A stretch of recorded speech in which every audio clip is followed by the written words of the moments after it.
Hello guys, so in today's video we are going to talk about some of the requirements you need to get a passport online.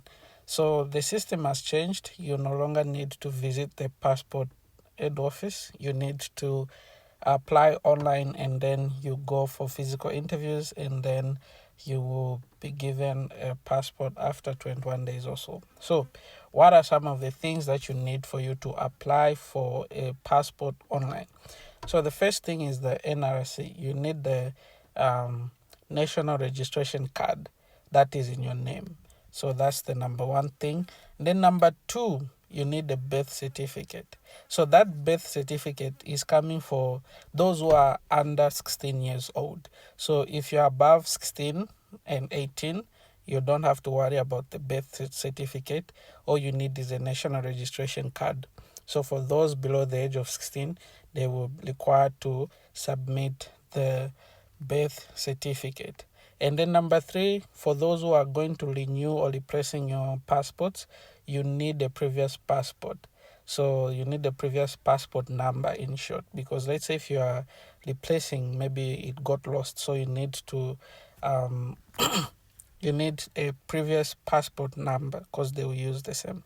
And then the other thing you need is a marriage certificate. So this goes mostly to women who were married and then they changed their surname.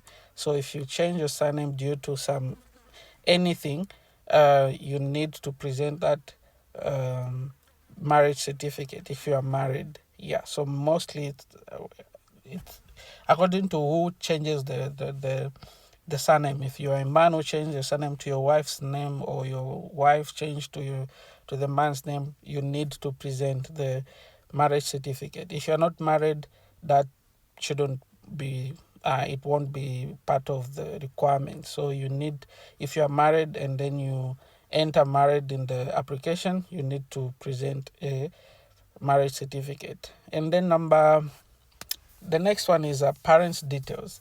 So this is compulsory. Parents' details you need, including the NRC numbers of them both, are required. So there is a situation where only one parent is available, the other one is not. So what do you do? So you can use someone who is a father figure, or someone related to you who is older enough to be your parent.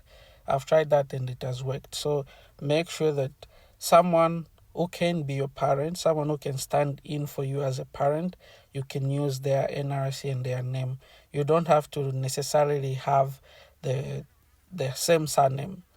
But for the mother, also you need their details like that. So yeah, you need both parents' details. And then the next one is a active phone number. Oh, sorry, pass, passport size photos. So that one is a headshot, just like my video right now. Yeah, you capture and then you upload. You need that one for your online application. And then you also need an active phone number where they can call you when your passport is ready or something. Yeah. And then you also need an email where they'll send all your details.